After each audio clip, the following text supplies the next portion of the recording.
Hi అండి. ఈరోజు అయితే 20 మినిట్స్లో అయిపోయే గీ పుదీనా రైస్ అయితే చేస్తున్నాను మా పిల్లలకి లంచ్ బాక్స్లోని. ఈజీగా చేసుకోవచ్చండి, మనం జస్ట్ 20 మినిట్స్లో అయిపోయింది.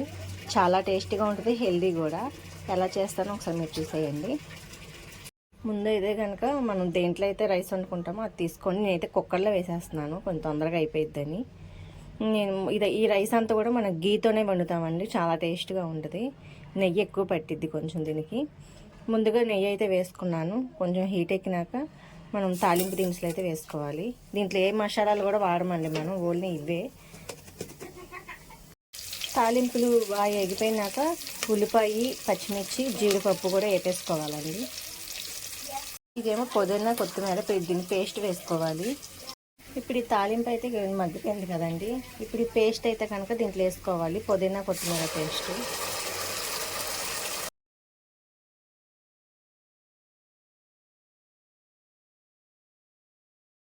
దీంట్లో కొంచెం పసుపు వేసుకొని కొంచెం ఒక హాఫ్ మొక్క నిమ్మకాయ రసం అయితే కనుక దీంట్లో పిండేసుకోవాలండి. ముందుగా కడిగి పెట్టుకున్న రైస్ ఏమో ఇప్పుడు ఆ పేస్ట్లో అయితే వేసేసుకోవాలండి. వేసుకొని ఒక 2 నిమిషాలు బాగా వేగనిద్దాం రైస్ దాంట్లోని. అప్పుడు బాగా పట్టిద్ది రైస్కి.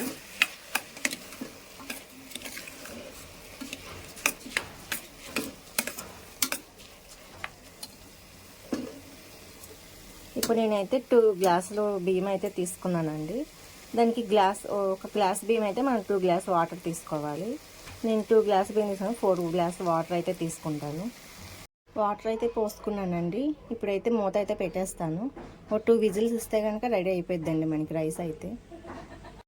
పుదీనా గీ రైస్ అయితే రెడీ అయిపోయిందండి. చాలా బాగా వచ్చింది. చాలా సింపుల్ అండి, లంచ్ బాక్స్లోకి అయితే చాలా తొందరగా అయిపోయిద్ది.